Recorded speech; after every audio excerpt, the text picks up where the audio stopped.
Quand tu es un entrepreneur, tu ne dois pas parler de salaire. Tu ne dois pas parler de salaire. Bonjour, c'est Belrix. Voilà, alors, un épisode un peu... pas coup de gueule, oui, coup de gueule, parce que ça me saoule. Quand tu es un entrepreneur, je distingue indépendant et entrepreneur, parce qu'il y a plein d'indépendants qui ne sont pas entrepreneurs. Ils sont là pour être leur propre patron, mais ils sont asservis au bon vieux système. Donc ils sont dans le métro boulot dodo. Quand tu es un entrepreneur, si tu es un vrai entrepreneur, tu ne dois pas parler de salaire. J'ai pas envie d'entendre ça dans ta bouche. Mais avant d'en dire plus, et avant d'entrer dans les tours et de m'exciter comme un malade, alors j'espère que je vais pas m'exciter. Inscris-toi, parce qu'ici on parle d'entrepreneuriat, on parle d'investissement locatif, d'immobilier, et on parle surtout d'état d'esprit. Et là, c'est un truc d'état d'esprit, c'est un épisode, c'est un contenu d'état d'esprit. Voilà, ça m'énerve, j'ai presque envie de récupérer la chanson qui avait fait un tube là, le son, ça m'énerve. Mon Dieu que ça m'énerve. Bref. Bon, franchement, ça m'énerve de voir des gens qui commencent à parler en salaire. Oui, j'ai travaillé avec vous, j'ai refusé un poste à plein temps, en salariat, j'aurais pu avoir un salaire de, je te dis un truc bidon, 1800, payé 1800, alors que cette personne travaillait 5 jours par semaine, alors que cette personne me dit qu'elle fait 1700 € en travaillant 3 jours, et elle me dit, salaire net, hein, que si elle avait su, elle aurait pris le 5 jours mais à 1800. Non, mais c'est n'importe quoi. C'est n'importe quoi. Tu es entrepreneur, ne parle pas de salaire. C'est n'importe quoi. Même chose. Et je sais pas, excuse-moi si tu penses la même chose. Peut-être que tu es en libéral, peut-être que tu es avocat, peut-être que tu es à ton compte, tu es santé. Mais est-ce que tu te parles de salaire? Est-ce que tu te verses un salaire? Pour moi, c'est antinomique. Si tu es indépendant, tu ne vas pas prendre un salaire. Est-ce que tu dois prendre les revenus dont tu as besoin? Donc, si tu as besoin de 500 € pour vivre, tu te payes 500 €. Mais ce mois-ci, tu n'as besoin que de 200 €, tu te payes que 200 €. Tu vas pas te dire artificiellement que je vais me verser un salaire de 2000 €. Tu vois, ça m'énerve. C'est comme les chauffeurs Uber. Je sais pas, quand tu écouteras cette émission, mais en ce moment, les mecs, ils chialent. Ils me chialent parce que... attends, j'ai un salaire de merde. Mais man, soit tu es indépendant, et un indépendant ne parle pas en salaire. Tu parles en revenu, mais tu ne parles pas de salaire. Alors, t'as peu de revenus. Ben, c'est le jeu, mais rien ne t'empêche d'augmenter tes revenus. Un salaire, c'est limité, c'est plafonné. Un revenu, ça peut être multiplié. Franchement, qu'est-ce qui t'empêche de travailler plus? De me dire qu'il n'y a pas de travail. Ben, utilise ton cerveau pour, je sais pas, pour trouver des solutions, pour gagner plus. Arrête de chialer. Et moi, ça m'énerve.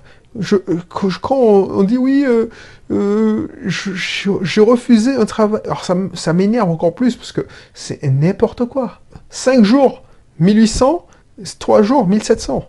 Et ces 2 jours-là de temps libre, qu'est-ce que t'en fais? Mais je signe tout de suite. Enfin, je sais pas, quoi. Moi, franchement. Donc, réfléchis à ça. Peut-être que toi, tu te dis, mais il délire, ce mec. Il délire, il pète un câble pour rien. Mais est-ce que tu comprends? Je sais pas. Ou, je sais pas, qu'est-ce que je peux te donner comme exemple?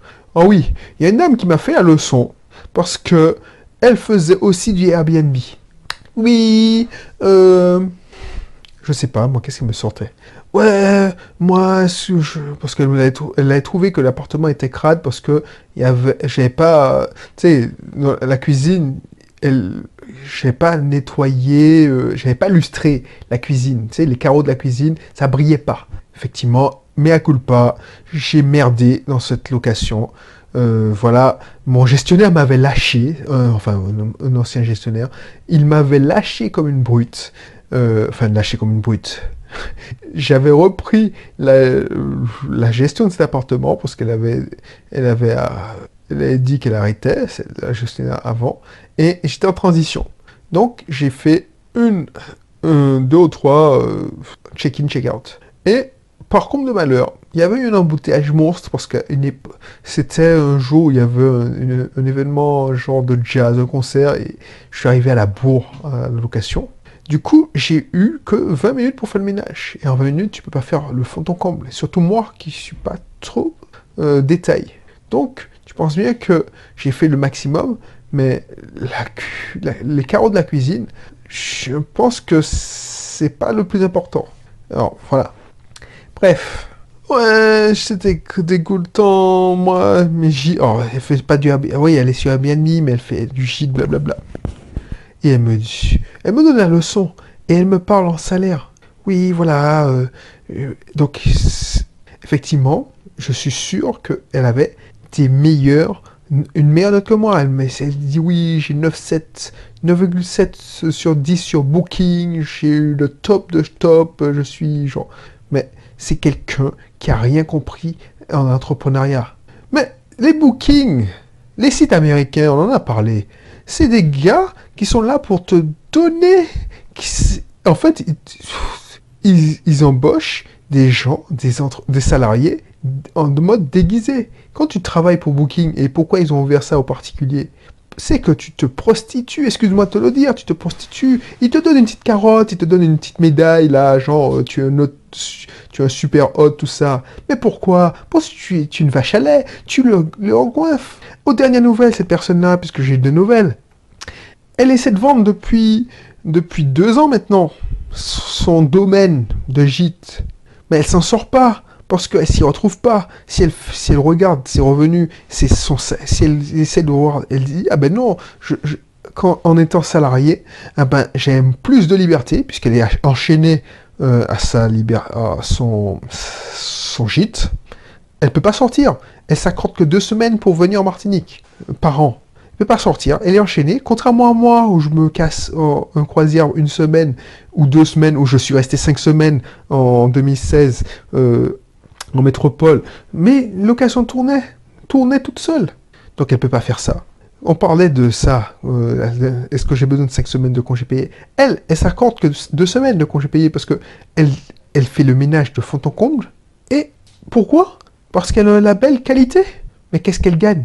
Parce qu'elle s'en sort pas financièrement. Alors je pense que j'ai lâché le sujet, mais voilà. Et pourquoi elle veut arrêter? Parce que elle se dit, je gagnais plus en tant que salaire en étant caissière. Alors, je ne sais pas ce qu'elle était caissière, mais en étant prise unique, si je ramène ça au taux horaire. Et c'est exactement la même connerie qu'on m'entend, genre, je gagne plus, mais et la liberté? Ah oui, non, elle n'a pas la liberté, elle gagne moins. Ben, elle travaille plus pour gagner moins. Voilà, elle se fait arnaquer sur toute la ligne. Alors que si elle avait été ouverte d'esprit et on avait pu échanger nos astuces. Parce que moi, j'ai récupéré plein de trucs de chez elle, parce qu'elle m'a donné des conseils. Ben voilà, je récupère des astuces, tout ça. Même si je m'en sers pas, parce que le ménage, je le fais pas. Mais voilà, elle me donne des conseils pour faire mon marketing. Oui, elle me dit des trucs complètement débiles, genre elle clique sur son site pour faire remonter son site sur les Google. Tu penses bien que j'ai pas argumenté. Elle fait des j'aime, elle poste. Enfin bref, tu penses bien que j'ai pas argumenté. Bref, mais à l'arrivée, qu'est-ce qui abandonne au bout de 2 ans? Qu'est-ce qui ne trouve pas de repreneur pour son gîte? Alors que moi, ça me force pas, comme on dit chez moi.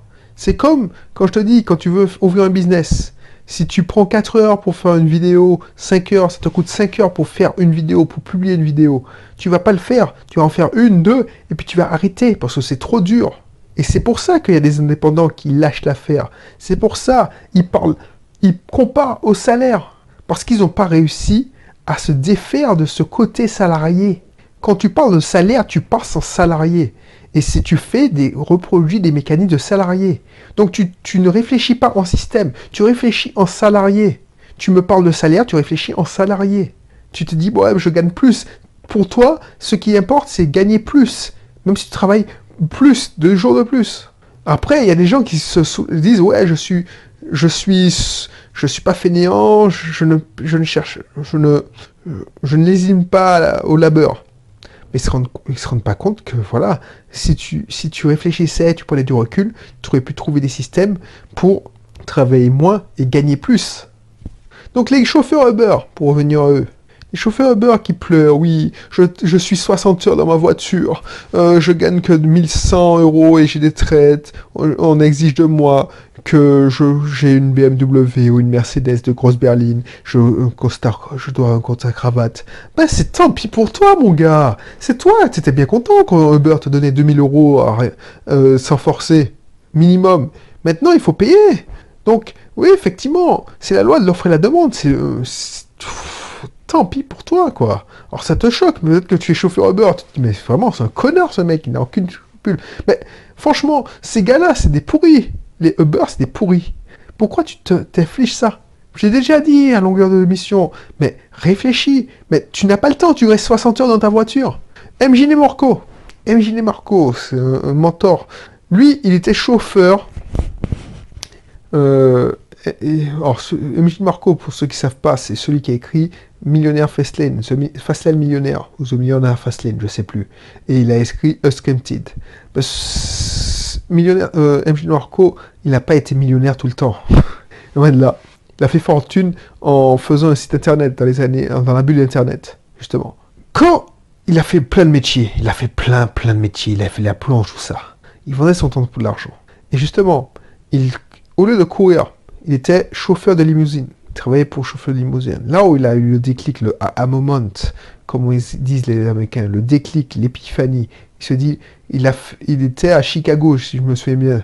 Et il a fait un accident. Il a fait un accident avec sa limo. Il s'est retrouvé dans le fossé. Il faisait froid. Il y avait du verglas. Il s'est dit, merde, j'ai failli crever pour un salaire de misère. Et le seul qui l'a sauvé, pourquoi? Il s'est dit, bon, il faut que je m'extrais de ce truc-là. Et il a commencé à apprendre.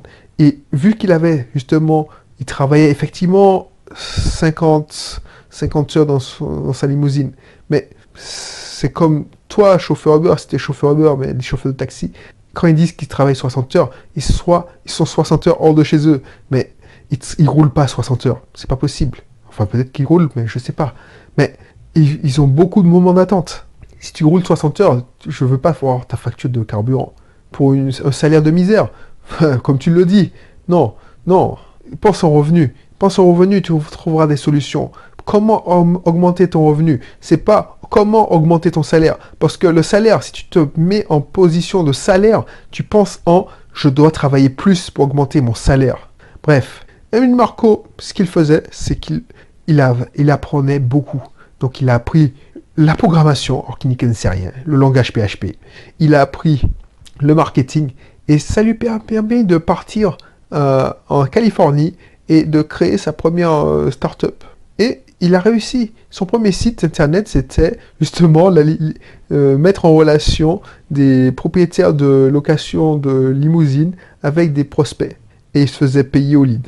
Voilà comment il a fonctionné. Et ça a marché. Toi, cherche des solutions comme ça. Même si tu n'es pas chauffeur Uber, mais tu es indépendant. Tu t'es mis à ton compte pour être ton propre patron. Tu te penses en salaire, ben tu es dans la merde parce que tu vas penser en salaire. Donc pour augmenter ton salaire, on te parle de heures sup. Il faut travailler plus pour gagner plus. Ben, tu vas augmenter et tu vas pas vivre, tu vas pas prendre de recul et tu vas crever la gueule ouverte. Et c'est ça. Moi, j'ai été virulent dans cette émission, mais ça m'énerve de voir ça. Ça m'énerve de voir des gens qui pensent en salaire. Parce que c'est pas mal de penser à la salaire, mais c'est tout ce qui va derrière. C'est-à-dire que quand tu penses à la salaire, tu te limites, tu te capes, parce que ton salaire ne peut pas augmenter. Et la seule façon qu'il augmente, c'est de multiplier les heures de travail. Tu vends ton temps pour de l'argent. Salaire, c'est égal temps pour de l'argent. Revenu, c'est créer des systèmes qui te génèrent des revenus. Donc le mieux, c'est de créer des systèmes automatiques. Et il n'y a pas 2 façons, il n'y a pas 10 000 façons, il y en a 2 pour créer des systèmes automatiques qui rapportent à tous les coups. C'est pas les MLM où tu vas te prendre la tête avec convaincre tes amis, tout ça. Oui, tu peux utiliser des funnels de vente pour recruter des gens sur Internet, pour arnaquer d'autres personnes pour ton marketing de réseau. Mais voilà, il y a 2 trucs, il y a 2 façons éthiques. Alors, c'est le mot à la mode. Alors, je veux pas parler d'éthique parce que ça dépend il faut voir ce qui parle d'éthique. Bref, ça c'est notre sujet. Il y a 2 façons de gagner de l'argent pour de vrai et avoir plus de revenus. C'est l'entrepreneuriat. Je te mettrai un cursus un cursus entrepreneuriat offert où tu directement mon programme business en automatique ou l'immobilier. Et je te mettrai un cursissimo offert et mon programme Super Pakimo. Voilà, c'est facile. Si tu apprends bien, ça va marcher. Après, il faudra faire tes classes. Il faudra apprendre. Ce ne sera pas du jour au lendemain, voilà. Il faudra persévérer, il faudra t'accrocher. Mais au moins, ça paye. Ça paye tout le temps. Au moins, tu n'es pas capé. Si tu travailles bien, si tu prends... Parce que, voilà, comme pour revenir sur la location saisonnière, il y a deux façons de faire de la location saisonnière. En mode salarié, comme la dame que je citais en exemple, c'est-à-dire que tu fais le ménage toi-même, tu fais le truc toi-même, tu fais tout en mode système, comme moi, où quand je pars en congé, parce que je préfère garder le marketing, les réponses aux demandes, parce que de temps en temps, je fais une promo, alors que quand je fais faire par mes assistants, ah ben, je leur ai fait un programme, tu vois, j'ai construit mon système quand même, je leur fais un programme où il y a un calculateur de prix qui applique des tarifications, des réductions, tout ça, en fonction des dates, tout ça. Donc, il balance le prix plus ou moins avec... enfin, il balance le prix que le logiciel leur accorde. Moi, j'ai quand même un peu plus de latitude. C'est mon business, donc voilà. Donc, du coup, quand je vois que je ne vais pas faire payer 502 euros, alors que si je descends à 490 euros, il y a un prix psychologique, donc je balance 490 euros, et ça passe mieux. Tu vois ce que je veux dire? Donc, il y a deux façons de faire de la location saisonnière. Soit tu fais ça en mode salarié, donc tu enchaînes, et tu vas pas tenir 2 ans. Soit tu le fais en mode système, et ça fait combien de temps que je fais ça? Ça fait 8 ans. 8 ans avant d'entrer en Martinique, je pilotais ça de la distance. Voilà. Et c'est ça que ça prend. Et c'est la même chose avec l'entrepreneuriat. Il n'y a pas de solution. Si tu veux percer dans l'entrepreneuriat, enfin, avec un site internet, il faut avoir une audience. Et si pour avoir une audience, il faut avoir du contenu. Si tu as une vidéo, une malheureuse vidéo, tu as 10 malheureuses vidéos dans ta chaîne YouTube, ou sur ton blog, 10 articles, 10 contenus, quoi, 10 podcasts, eh ben, tu vas pas aller bien loin. Tu n'auras pas d'audience. Donc, le problème, c'est que tu dois faire du contenu régulier et consistant. Qui a de la valeur. Et pour cela, il faut que tu puisses faire du contenu vite et bien. Et il n'y a pas 10 000 solutions. Soit tu te prends la tête et tu fais comme moi à l'époque où je saignais et j'étais un gros malade et je faisais ça au mental, mais je tenais un mois et puis j'abandonnais. Après, je reprenais un mois et après, j'abandonnais puisque j'attendais de poser mes RTT ou voilà. Soit maintenant, j'utilise des méthodes pour me permettre d'enregistrer un contenu par jour. Et franchement, je me limite parce que je ne veux pas publier le samedi et le dimanche. Mais voilà, combien dans... Là, une émission, ça me coûte, à tout casser, 20 minutes, 25 minutes d'enregistrement, plus la création du fichier en lui-même, puisque je dois le retraiter avec Audacity, enfin, je dois rendre la technique pour mettre de la basse, enfin, ça c'est des batchs qui tournent, c'est des scripts. Alors, les scripts, c'est des trucs automatiques, c'est des process automatiques avec l'informatique automatique. Donc si tu t'inscris, je te donnerai tout ça de mes outils dans mon programme automatique, business automatique. Et ça met, et je dois le publier, et encore, ça me coûte 1 heure, allez, 45 minutes, 1 heure. Donc 1 heure, et encore, j'exagère. Ben, 1 heure, c'est que dalle. 1 heure par jour, et encore, j'exagère. Allez, on va dire 30 minutes par jour. 30 minutes parce que, voilà, j'applique, et il y a des systèmes qui t'appliquent ça directement à la volée. Donc, voilà. Donc, je te donnais tout ça. Et pourquoi je peux sortir des contenus? Alors, tous ne marchent pas, mais au moins, tu m'écoutes. Et tu sais qu'on a un rendez-vous quotidien, sauf le week-end, où quand tu as raté des émissions, tu n'as pas eu le temps de m'écouter, ben, tu peux rattraper. Voilà, c'est consistant, c'est cohérent. Et c'est ce que je me propose de t'enseigner, enfin de te guider, parce que je n'ai pas la prétention d'enseigner. Donc moi, je suis là pour te guider et tu vas faire ta sauce avec mes conseils. C'est tout.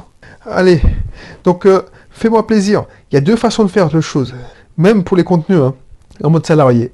Donc, en mode salarié, c'est que Il n'y a pas de solution. Je sais que pour faire le montage, je fais tout moi-même. Je monte, je me prends la tête. Je veux que ce soit parfait. Donc, je me prends 10 fois pour répéter une phrase. Je me prends la tête avec le montage. Je me prends la tête pour mettre les incrustations. Je me prends la tête. Donc, résultat, je sors une vidéo en 5 heures. Donc, 5 heures, une vidéo. Mode salarié. Oh, purée. Ouh. Alors que j'ai même pas de produit à vendre. Soit tu le fais en mode système, et c'est exactement la même chose. C'est pour ça que l'état d'esprit est important.